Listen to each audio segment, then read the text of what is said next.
apakah memang bahwa para satuan kerja ini telah menjalankan tugas fungsinya secara maksimal untuk melayani masyarakat. Karena komitmen kita adalah bagaimana masyarakat supaya dilayani sesuai dengan tugas fungsi kita. Rekan-rekan media, dapat kami sampaikan bahwa benar Bapak Jaksa Agung melakukan sidak pimpinan ya terhadap beberapa satuan kerja yang ada di daerah atau wilayah Jabodetabek. Tentu apa esensi dari sidak ini?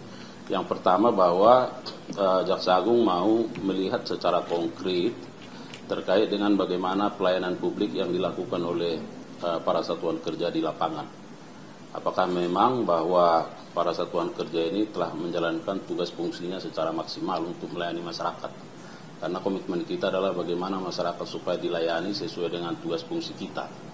Nah, yang kedua bahwa Jaksa Agung juga mau memastikan bahwa dari sisi pengamanan para satker-satker itu terus berkoordinasi dengan pihak-pihak terkait, apakah dengan pihak Polri maupun TNI dalam suasana perlunya intensitas yang harus diberikan kepada para jaksa maupun keluarganya ya, karena kita tahu bahwa ada beberapa kasus yang sedang terjadi, katakanlah penganiayaan yang dilakukan terhadap para jaksa maupun tata usaha. Jadi ini menjadi satu warning bagi kita untuk melakukan kewaspadaan dalam menjalankan tugas fungsi. Oleh karenanya beliau tadi menyatakan supaya segera melakukan koordinasi sebagai derivasi dari perpres yang sudah ada terhadap instansi terkait dalam rangka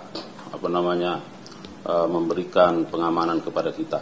Dan yang ketiga tentu Bapak Jaksa Agung juga mencermati terhadap temuan-temuan yang kita temukan tadi supaya ini menjadi bentuk satu mitigasi secara cepat dilakukan oleh para satuan kerja dalam rangka meningkatkan kinerjanya lebih baik lagi ke depan. Jadi ada 3 esensi yang kami sampaikan, itu menjadi fokus pada sidak dari pimpinan.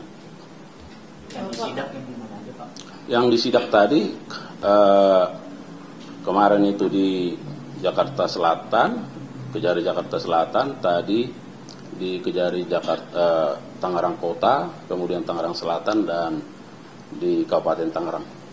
Bapak, terkait dengan fenomena tadi ada jaksa yang dibacok lagi, dari Kejagung melihatnya seperti apa sih Pak? Apakah ini ada tanda mungkin upaya kriminalisasi atau mungkin upaya untuk menghalangi kerja jaksa masih Pak? Yang pasti inilah bukti yang selalu kami sampaikan terkait pentingnya kehadiran negara dalam memberikan keamanan dan kenyamanan bagi jaksa dalam menjalankan tugasnya. Ini bukti khususnya kepada publik dan media bahwa memang jaksa berhadapan dengan katakanlah ancaman atau gangguan dalam rangka menjalankan tugas fungsinya. Dan ini sudah terjadi berdekatan waktunya ya. Walaupun barangkali tidak memiliki hubungan, tetapi apa yang terjadi di Deli Serdang, apa yang terjadi di daerah Depok menandakan bahwa jaksa dan aparat kejaksaan beserta keluarganya itu sangat rentan ya terhadap upaya-upaya perlawanan dari pihak-pihak yang tidak menginginkan terhadap menjalankan tugas fungsi itu. Oleh karenanya Bapak Jaksa Agung dalam kaitan ini sangat begitu responsif dan memberikan perhatian besar, termasuk tadi juga mengunjungi korban, bahwa kita harus membuat satu kajian bahwa pentingnya kewaspadaan ya.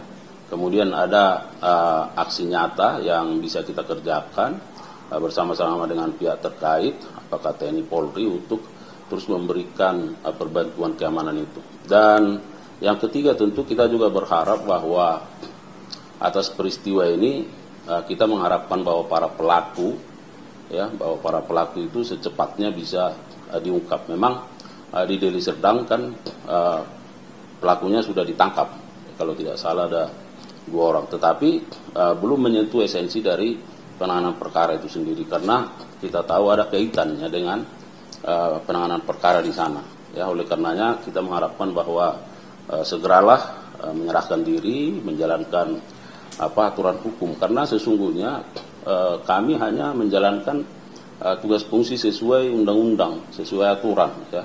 Jadi bukan karena ada keinginan, arogansi misalnya. Nah, kalau misalnya ada hal-hal yang menurut publik kurang pas dalam menjalankan aturan undang-undang itu, saya kira ada saluran-saluran yang bisa digunakan untuk menjadi cerminan bagi kami melakukan introspeksi dan perbaikan. Tetapi jangan dengan cara-cara yang seperti ini. Saya kira tidak baik dan kita sangat menyesalkan. Bahkan saya mengatakan saya termasuk orang yang mengutuk tindakan-tindakan seperti ini, ya, karena saya kira ini tidak boleh dilakukan dengan dalil apapun, ya, dengan dalil apapun. Apalagi kami sekarang sedang melakukan investigasi di daerah bahwa jaksa yang dianiaya ini sesungguhnya tidak ada menjalankan penanganan perkara terhadap pelaku yang melakukan pembacokan itu, ya. Jadi jangan dialihkan isu misalnya.